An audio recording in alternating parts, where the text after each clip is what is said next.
Hi, everyone. This is Bob Sorrentino from Italian Roots and Genealogy. Be sure to check out our blog and our YouTube channel and our newsletter and our Facebook page.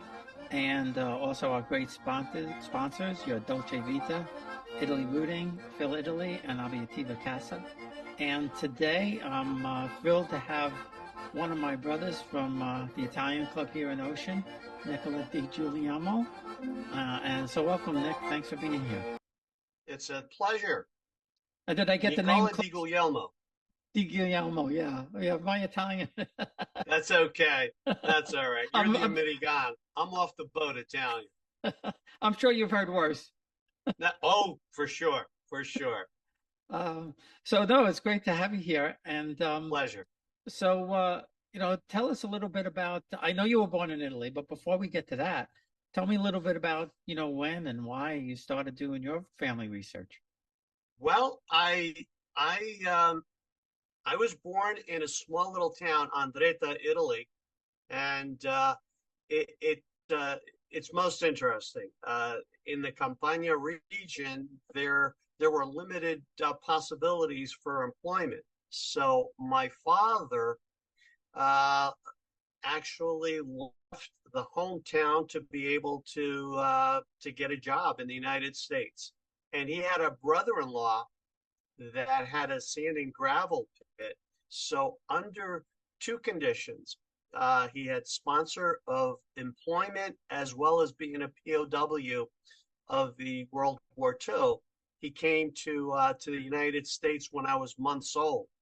So I actually did not meet my father until I was about 5.5+ years old, and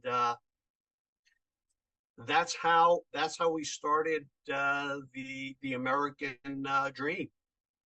But I grew up in Long Branch, New Jersey, and worked my way all the way through to college, to undergrad, graduate school, and eventually to medical school. And I practiced medicine in Ocean Township for almost 4 decades until I retired about 1.5 years ago. So that's the general synopsis of me. And I'm proud to be of Italian heritage. And I know some people will not say that they're Italian American, but I'm Italian by birth and American by most of my life. Well, that's funny you say that because, growing up when somebody, in the 50s and 60s, when somebody here would ask you, what are you? You would always say, we would just say Italian. And then that kind of morphed into Italian American. And then when you go to Italy, you come back and you realize you're just American. That's correct. That's correct. So it's a pleasure. I mean, and thank goodness our ethnicity has been able to ascribe up and climb up as opposed to being in a lower capacity. So I'm certainly proud of it. And the thing is, as our heritage grows, it's important to know that it's not just the stereotypical Italian from New Jersey. So we've accomplished a lot of things in our society, everything from professionals to non-professionals. And I think that voice needs to be heard. Well, yeah, and that's one of the reasons why I do this, because after the Godfather movies and things like that, we kind of got stereotyped. I mean, I didn't grow up with that stereotype per se. Not at all. But we kind of got into that slot, and that's why I do some of this, because I want to get the younger generations to understand exactly what you just said. That we have strong roots, that the people who came here, whether they came when my grandparents came in 1915, or whether they came when your dad came much later, they worked very, very hard to get where they were, and we're not just people who talk with a heavy accent, with made up words, or mafia, if you know what I mean. Correct.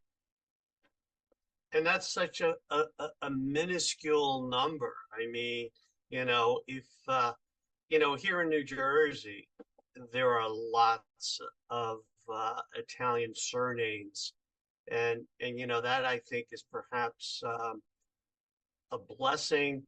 And in the same token, it can wind up showing the diversity of our heritage.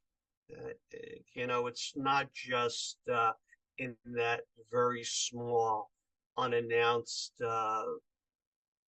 mobster type thing. It's not, and it's not just in the trades. It's not just in waste management. It's not just on the docks.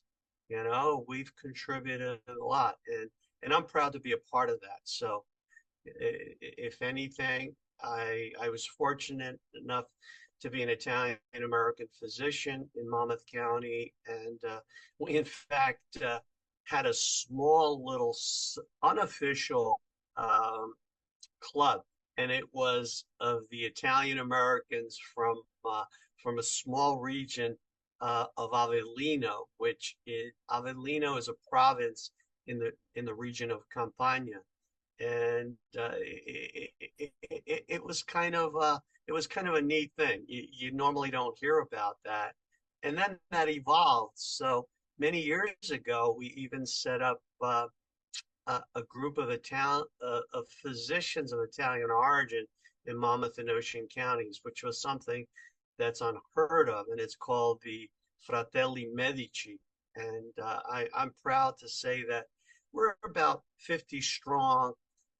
It's difficult to maintain that because we're all busy in our own little worlds, and it takes an active participation to be able to keep that going. So those are the things that I think need to be publicized a little bit more, because you don't think about that as much, in the true professions that contribute and make a difference in our society. Yeah. Now, did you go to medical school here or in Italy? Because Neither, neither. So where'd you go? I I went to school undergrad at Rutgers College in New Brunswick, and I started the first year that Rutgers College went co-ed, which was a lot of fun, and then I had a little opportunity. I was contemplating entering medical school, and I started my master's program at Rutgers Newark, and I actually started working in the hospital administration aspect of it. But I felt that was not my calling, and I was able to have an opportunity to get into a private Catholic medical school in Pamplona, Navarra, Spain, and I embarked on that journey, and it was a heck of a journey because thank God I had minimal amount of Spanish in high school, but I dove in completely and learned another culture. So here I was, a little Italian boy from the mountains of Italy, grew up in Long Branch, New Jersey, and went to medical school in Spain. A true life-changing experience. That's cool. Yeah, I grew up, well, we grew up in the same town. Dr. Visco is about 10 years older than I am, but he went to medical school in Italy. Um, and he became a cardio surgeon, and I think he's the chief of cardio emeritus in a metropolitan hospital in New York. And then Nice. my cousin Gene, he's a psychiatrist down in Egg Harbor, and he went to medical school in Italy, and he's got some great stories about about how they give the tests in Italy because it's all oral. And he obviously, he had to do these oral tests in Italian. Uh, and he said the way they did it there was really, really interesting, that they might have 4 or 5 students in taking the oral test at the same time. And he said if the professor asked you a question, if you were the first one, you would say what you knew, and then the second one, he would tell you you had to expand on that. So if you were the fourth or fifth guy, you had to come up with something new, which he said was like really, really That's difficult. tough. Yeah. No, our concept was different. We did have a select few oral exams, but the vast majority of them were in Spanish. So you had to compose your thoughts in that language. So that did make it a little bit more challenging. So what I did was I had um, my texts, which were in English, and then you had to also purchase some of the Spanish publicized books, which were from some of the professors themselves. They were some of the professors I had there were brilliant. Um, they're of a sect of Catholicism called Opus Dei, if you might be familiar with that. And they were totally, totally dedicated to their profession, their career, as well as the religion. So, truly, true scholars. And they dedicated themselves specifically for the profession. They would write their own books, and you, you couldn't just get by with your English texts altogether. You'd have to wind up getting those because there would be questions from their little books, and if you had not read those, you'd be in trouble. So a little different take than some of the strict oral exams that a lot of my colleagues had in Italy. So it was a different setting, but nonetheless, life changing. And I think it helped me become a well-rounded physician when I did come back to the States.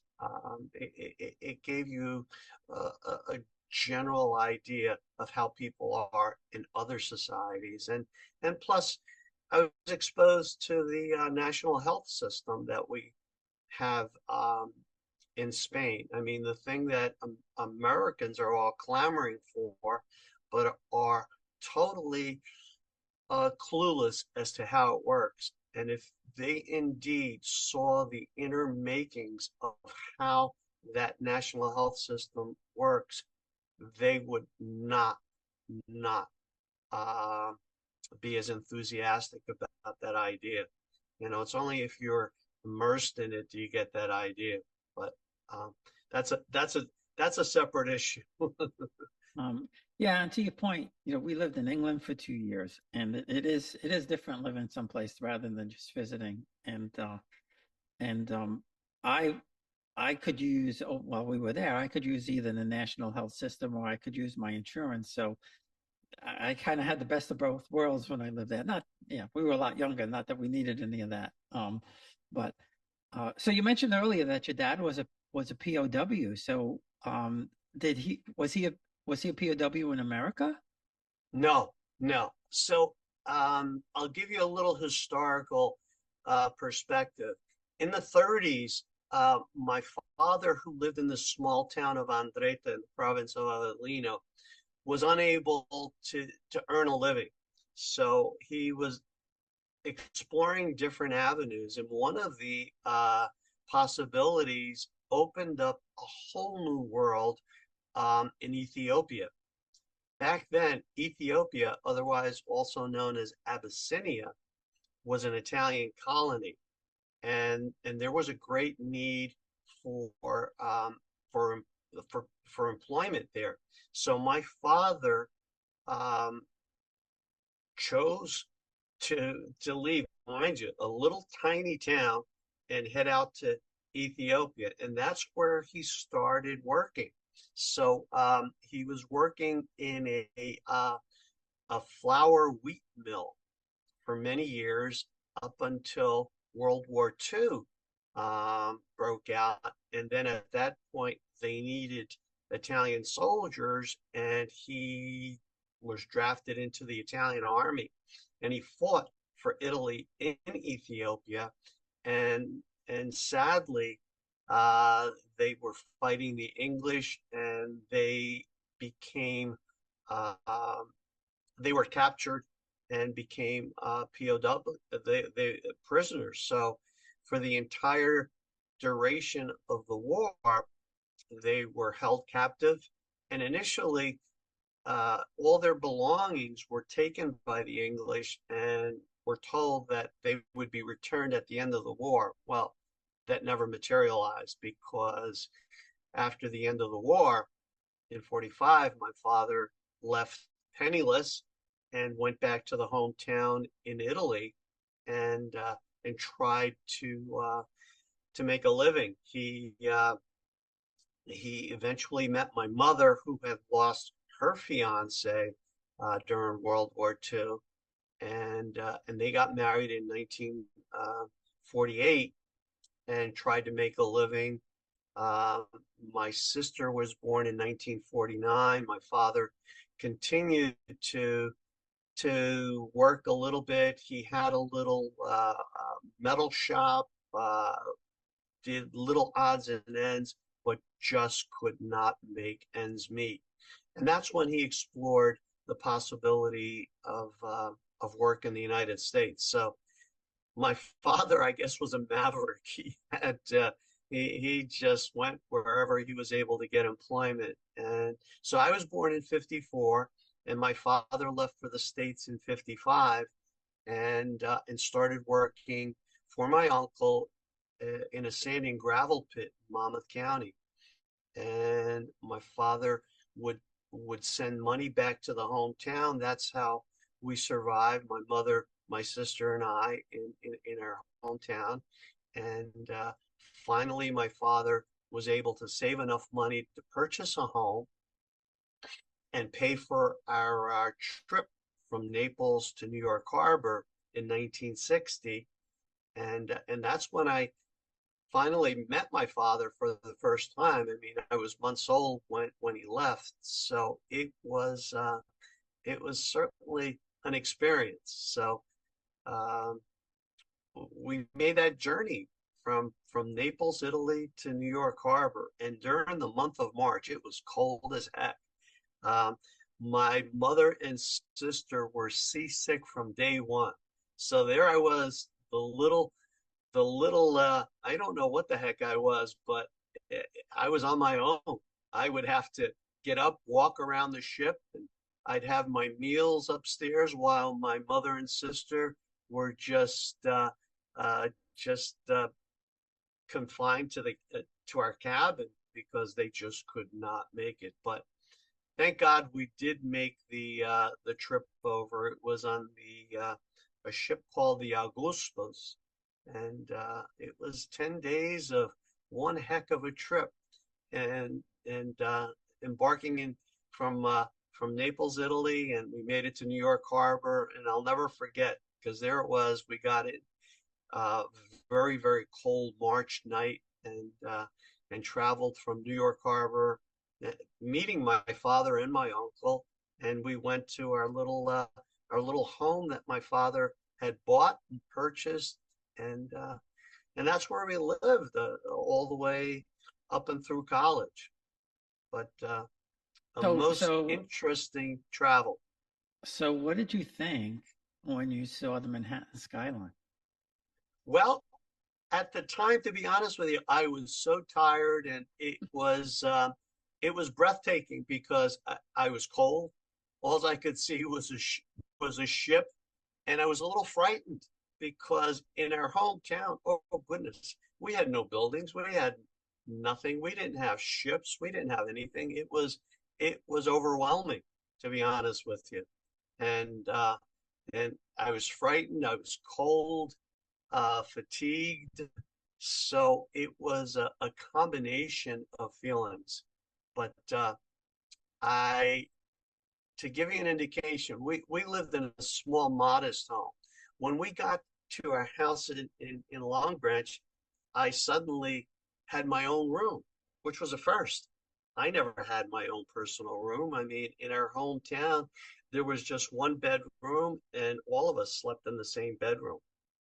We did not have running water in our house. We did not have um, a bathtub. We didn't have a shower. We had an indoor encased bathroom where we had a large cistern of water, which we would bring indoors from the well. And here in Long Branch, I had my own private room. My sister had her own private room. My parents had their own private room. We had 2 floors, running water. We had heat. We didn't have any of those things. It was mind blowing. From modest beginnings to suddenly a whole vast array of, uh, of amenities that I was not accustomed to. So it was overwhelming. I think that's the best word that fits that. And as a little person, oh my gosh, it was it was uh, it was one heck of a trip. I remember when, because my uncle came in, they came in the 19, they came in 1950. He had come in 1950 to Canada. Then the family came in 1954. And I remember, uh, my uncle wanted to go back just to visit. And my aunt said, no, well, I'm not going back there. They don't, same thing. They had this little house with same 1 bedroom. And my cousins told me that, my aunt and uncle and the baby, what the newest baby would be in the bedroom and everybody else was in the other room, which was the Sure. living room, bedroom, kitchen, and everything else. Um, No, I mean totally different thing. And we didn't have we had a La Bomba, which was butane, which is a version of propane, and that's how we were able to cook our meals. But limited. I was fortunate.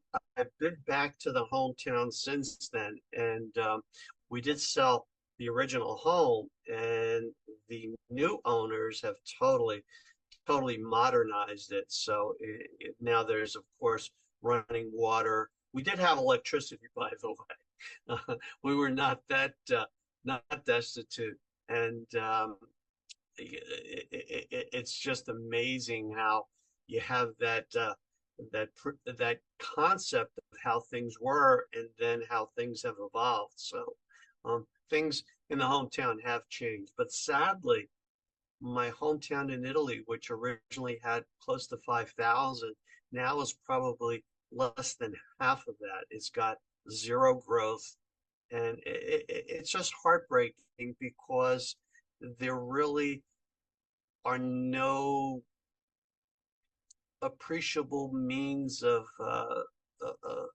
making a living, for lack I, of better words. I know it's so sad. When we went back to one of the places in Calabria, it was the same thing. There was just this whole street of homes, that they still had furniture and stuff in it, but nobody was living there. And they Yes. said, they've either moved north or they've gone to Germany to work or other places to work, and they still own them, but there's just nothing there.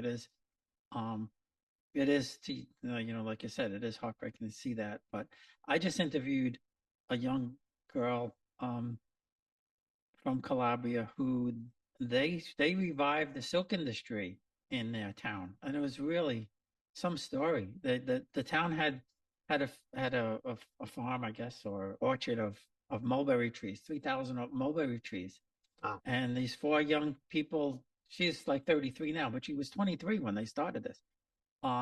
And they employ like 10 women around Calabria to do things, but uh, it's quite a story and when we were in Capicote, there was a two brothers who were reviving the lentil farming and bean farming.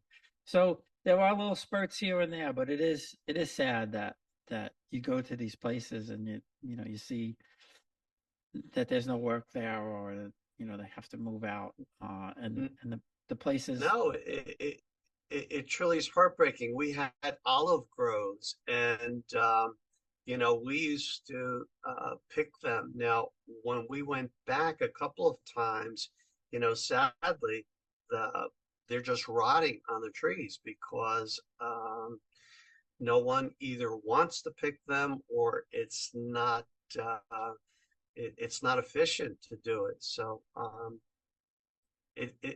different times to say the least. Different Yeah, times, but yeah. So now when you started doing your ancestry, when did you start? And what got you the bug well, to do I it? I remarried about 6 years ago, and my wife has she just has a natural knack for this, and she she actually encouraged and would start asking questions. So um, she wound up going on a website and started pulling out information. And then through different family members, I was able to access a little bit of information from some of our family members. And one of the ways, believe it or not, that we got a lot more information is we went back to Italy about 5+ years ago, and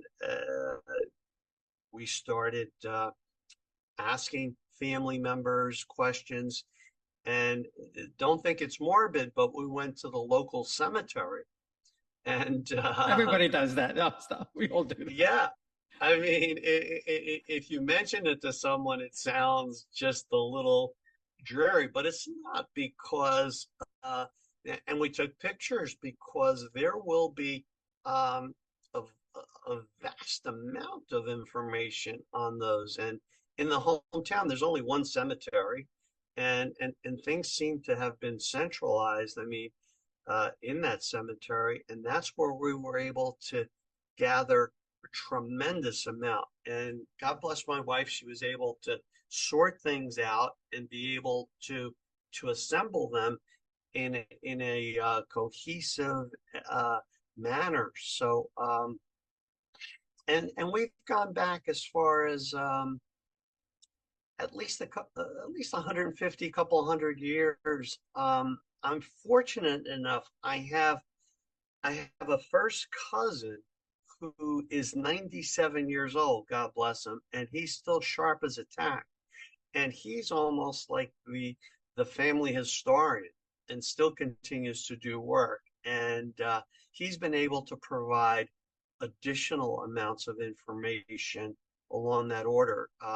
He lives in Avellino proper, even though it's called the province of Avellino. There's the city of Avellino, and he tends to go to the hometown as well. So fortunately, he's been able to maintain a lot of that. He sent us books.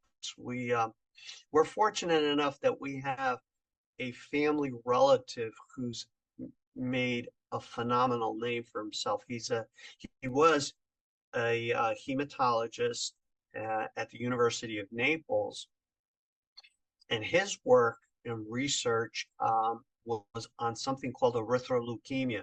I don't want to overwhelm you with medical facts, but it's something that's world renowned, and yet in our hometown there are little well, there's I wouldn't say there's not a statue, but there's one in a local hospital nearby in his honor, and there are placards in his honor. So my cousin has been able to bring a lot of that to surface, and he's sent over books um, that that are in his honor. So that's kind of our little claim to fame. Not that it's anything, but anyhow, and that Professor DiGuglielmo, actually, to give you an indication, they started out in Andretta, and his parents had immigrated to Argentina.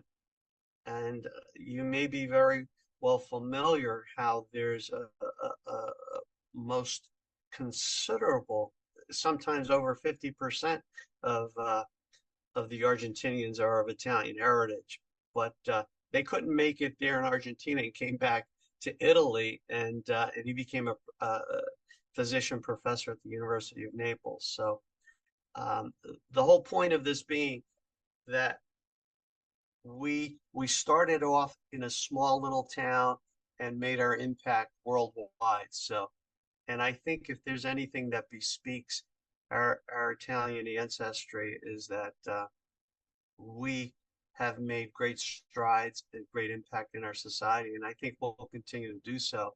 And if we can get that across to our children, grandchildren, I think that would that would serve a great purpose for all of us. So I didn't mean to go on a philosophical uh, tangent, but that's huge. That's huge. No, no, that's fine. And everything goes on this podcast. We don't care.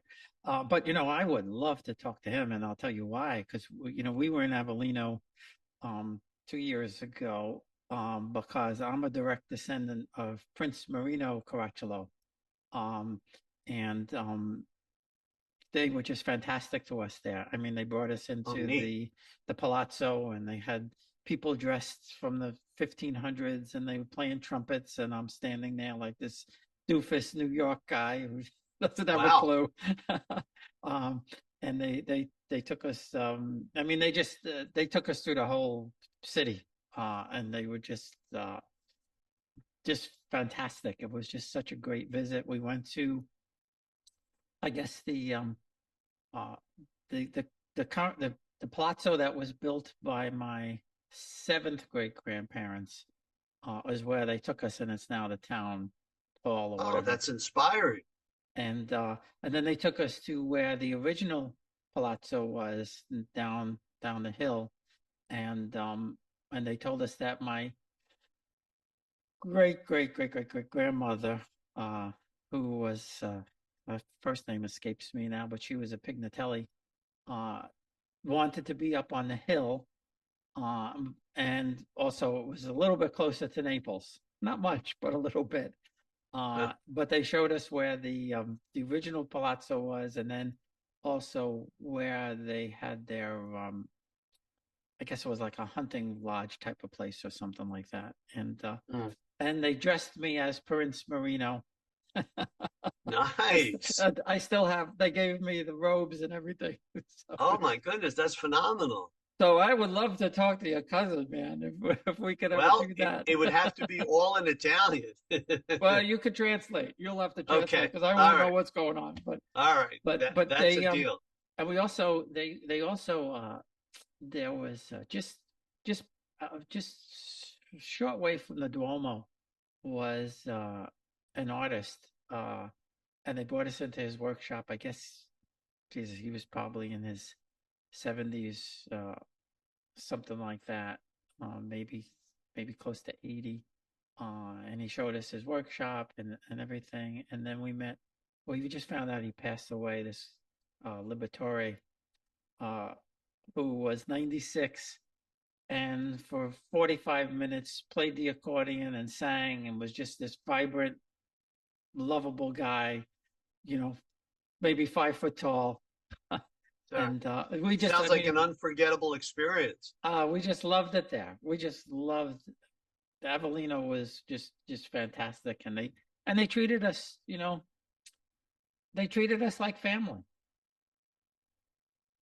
But that is one of the indescribable features of being Italian. I mean, I still remember there were times that we went into the hometown during the summertime, and as there's one main street in the little hometown, and as soon as someone would see you, they would just pretty much stop the car in the middle of the street and come in there and just embrace you. I mean, you don't see those things here in the States. I mean, it's a totally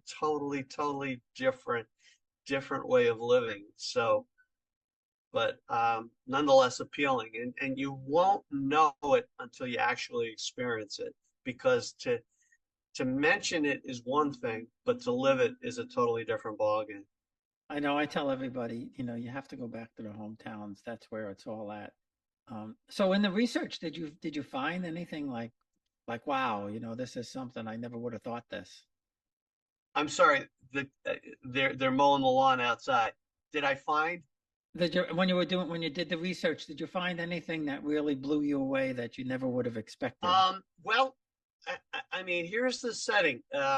My father came from a family of 10, and you know, to learn about each individual what was a little tough. I mean, because my father was actually a twin, and it's kind of interesting how his twin died months old, and as my father says, his the twin that died was the good looking one, and he wasn't the good looking one, so they all picked up the good looking one, and that's why that one died. So I mean, we can laugh about that, but sure enough, we were able to access that, some of that information. Well, we kept it in there. We can smile about it, but I'm trying to think of any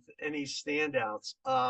So the two families, my family's DiGuglielmo, my mother came from Acocella.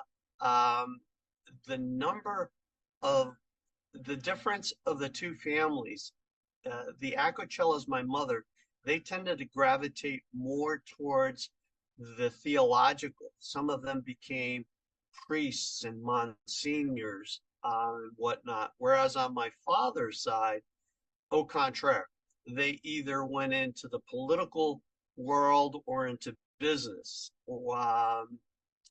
There's one that I was a veterinarian. So it's so interesting how the two um, my parents were from pretty much a diabolically opposite spectrums, and here I am.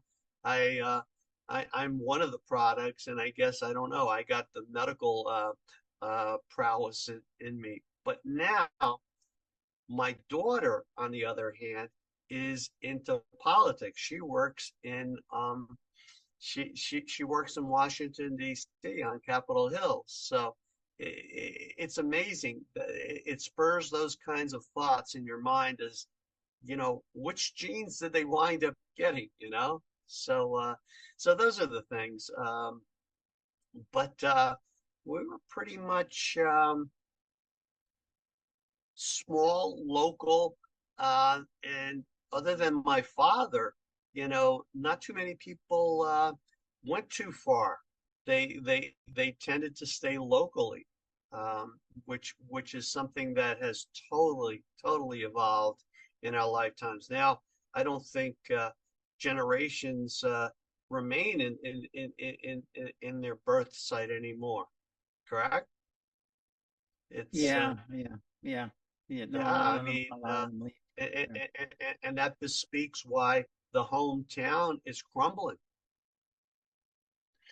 Who knows if things will ever re be resurrected? I don't know. I don't know. But the church certainly played a big role in my family from my mother's side.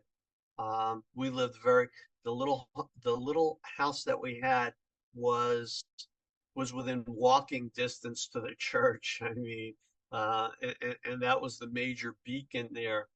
Uh, you know, who knows how things will continue, but I don't even understand how in a small town of about a couple thousand they can continue to have multiple churches in that hometown. So And they're beautiful and they keep them up. I mean, that was the other thing that amazed us. I mean, the churches are just impeccable. Like you yes, said, when we were in Capricote, I think there's maybe 1,000 people in that town. They only have the one church, I think, that I know of. Um, but it was beautiful. I mean, with flowers everywhere. I mean, just you wouldn't. I guess being American, we can't relate to it, but they still have this fervor, to keep the churches going and to make them look beautiful. And uh,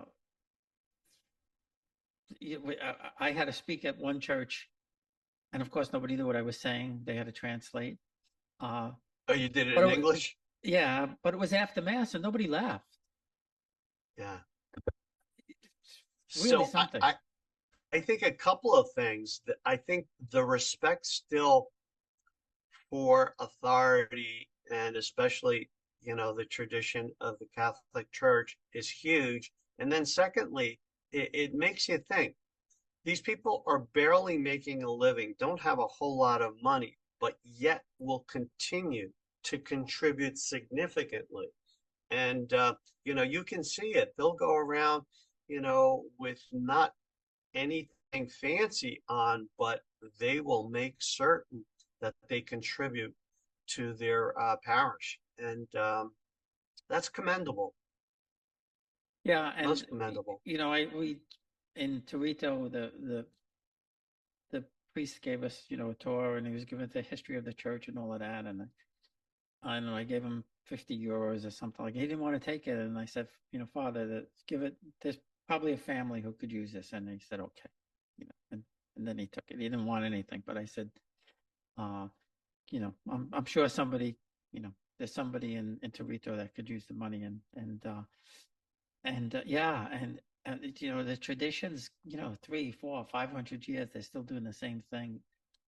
We weren't there, but this year, Christmas, one of the people we met, it's called the Night of the Bakers in Torito, and guys walking down the street, very loud voice, saying things in Barese, and immediately I was taken to my grandparents, and I said, my my grandparents probably heard this, you know, 100 years ago, Sure. and it just, maybe I'm weird, I don't know, but it just, I have this fascination, like I belong there somehow, you know. But I mean, I do too. I would walk through one of the last times I was there several years ago, and we would walk through the cobblestone streets in the older section of town, and that's where our house was. And you would still see the little elderly ladies still dressed in black.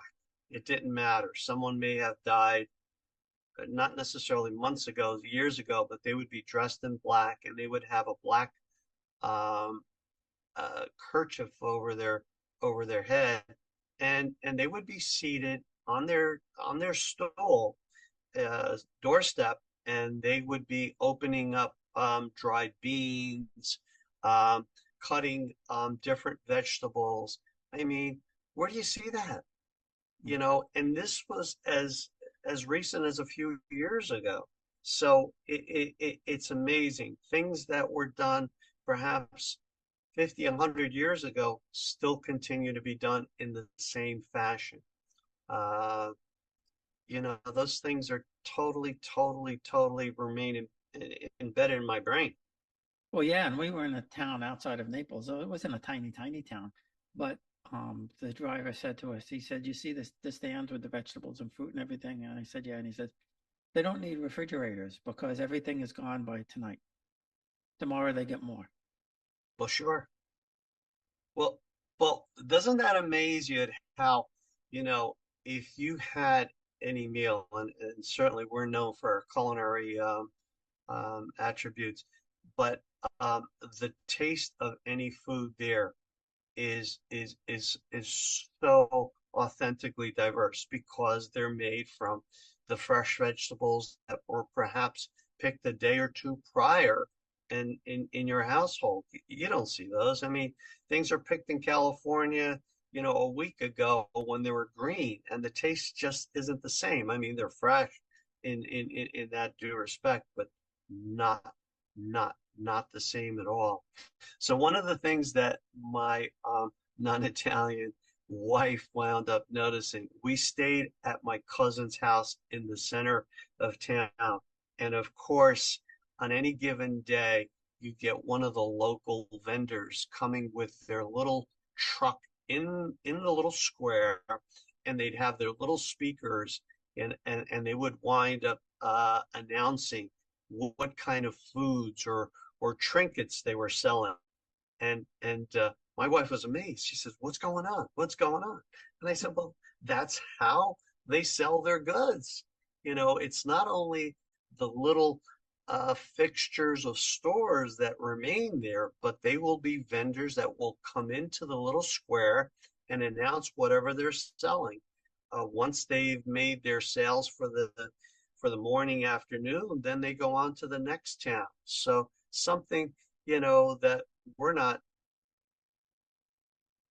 really accustomed to, other than, some places have little farmers markets that come in, but a little different thing, and it promotes camaraderie. It gets people out of their households.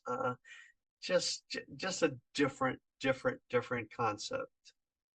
Yeah, and I still remember here. I don't know if it was like that in Long Branch. I grew up in Queens, but I still remember the vegetable fruit man in the truck, or just vegetable stores and butcher stores. I mean, there's one here or there now, but not like not like we were growing up. And that's one of the things. We lived in England in the 94 through 96, and even by then we didn't have it here anymore. But Right. you would go to the high street, and there would be a fishmonger, and there would be a butcher, and a vegetable place, and they were just starting then to get the big supermarkets. Yeah. We got a kick out of the supermarkets in Italy because they're not they're not like a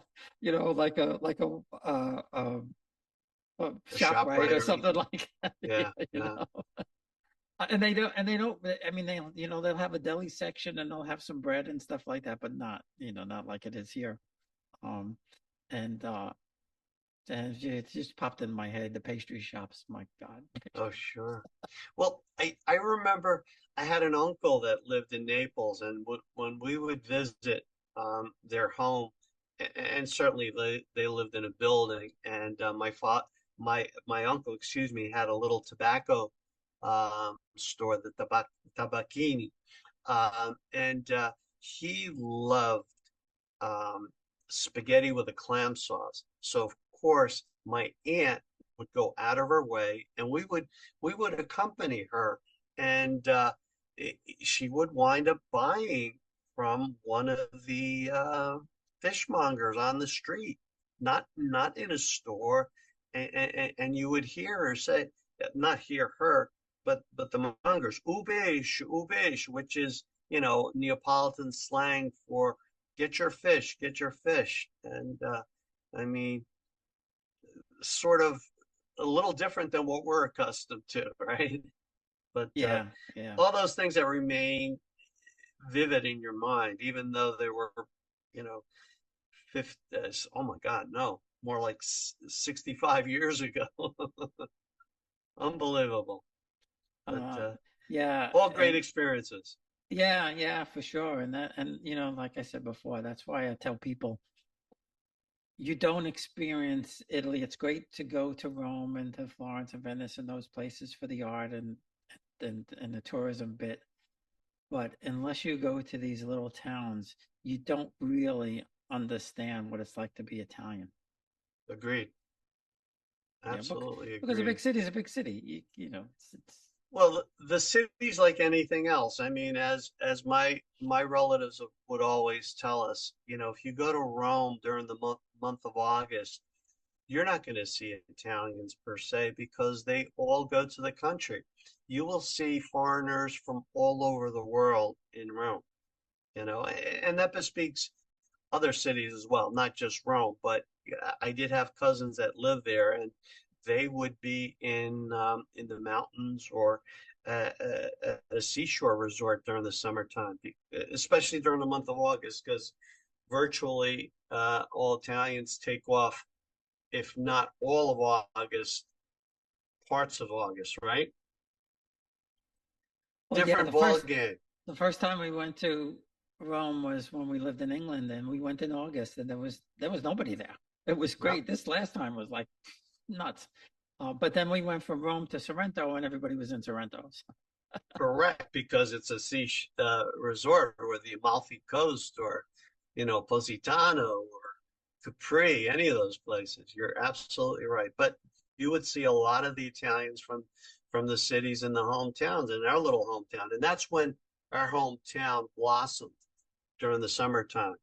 but then come after the September feast, they would be gone. And uh, with August 15th, that's when they have the major um, Fede de Agosto, the feasts in the different towns. Uh, Certainly something worth experiencing. Did you ever have that opportunity to experience the August 15th feasts? We experienced in Sorrento, they had uh, uh, La Tavola de San Stefano, St. Stephen's Okay. table, which Uh-huh. we saw them setting up, and we went into one of the little shops there and we asked about it. And they said, I said, is there a festival or something? And they said, yes, but it's just food. You might not be interested. And I said, no, we don't, we don't care. Well, one thing we found out was that uh, there was just this mad rush for all the food as soon as they opened up the stands. We were trying to act like civil, like Of not course, want to insult anybody. And the Italians are just making this just a mad rush. mad dash. But you know what really bummed me out about that trip now was that I didn't know that my father's first cousins were alive. They were, and they would have been, I mean, we met some of them just, but they were in their 90s. But I didn't know they were in Torre del Greco. I would have went there uh, and he has cousins in Taranto, in Puglia, and like you mentioned, one of them owns it. One of the younger ones owns a tobacco store. I didn't know this back then, and it just every time I think about it, I just get so bummed out about it because nobody ever said, oh, you're going to Italy. The cousins are there. Wow, We have cousins there. that's a shame. Yeah, and first, my dad's first cousins, no less. Um, and he had mentioned to us once that he had family in Torre del Greco, probably in the 80s or something like that. And we went in the 90s, and I didn't even think to ask, you know. Uh, and when we went there, everybody was just so great and wonderful. It was really special to meet them and know that the family was still there and close family, no less. You You know. know, and I think that's one of the differences in our ethnicity. We do find family to be pretty central, you know. So I understand what you're getting at. I mean, And I there was an immediate connection. yep, it will happen. Yeah. Well, you'll have to get another opportunity to go over. Well, we have no, we want to go over again, but I think this time we haven't been to Florence or Venice or Lake Como or any of those places. So if we go Really? next year, well, we're going to go there Oh, next year. can, can I tell you, Florence has got to be one of my favorite, and just because of the culture. I mean, it's something that you won't experience. Rome is too overwhelming. It's huge and it's over the top. But in Florence, you take your time, and I recommend that you do get guides to help you out because they'll take you around and they'll show you things that otherwise you would have no idea or it would take you forever to discover. Um, and just get little snippets of it, and then also to go out in the suburbs of Florence because there you can appreciate and you can see exactly why Florence became what it did because it's kind of in a almost in a basin, um, but by far Florence is one of my favorite, if not the favorite city of all of Italy. And, I can understand um, why, they did select um, uh, that dialect to become the national language of Italy. So it's just spectacular. I mean, the resorts are great. Don't get me wrong. I love Positano. I love Capri. I love Ischia. But Florence is just number one. Well, yeah, and that's what we said. I've been to Milan, but for business, but I really didn't get to see that much, other than walk past La Scala and see the Duomo and things like that. Um, But can I tell you, and that's all you really pretty much need in Milan because it's just a huge manufacturing city, you know? yeah, yeah. Well, my wife will like it. She'll like this. She'll like going into all the shops and stuff like that. Oh, I'll but of find I'll course, find a place to park myself in a cafe or something like that. there you go. Let them There walk you around. go. But I also have connections to the D'Este family and Gonzaga and those, so I know there's some places up there I'm that sorry, which families? D'Este and Gonzaga. They're medieval families that I was able to trace back my roots to. So Oh, we'll wow. try to go to some of those places too while we're up there. Um, well, Nick, this has been great fun. I really enjoyed it. I've enjoyed it as well, and I will um, bring my little book on Wednesday. I'll upload some pictures as well, and it, it's been fun. It's been fun. Yeah, for sure, for sure.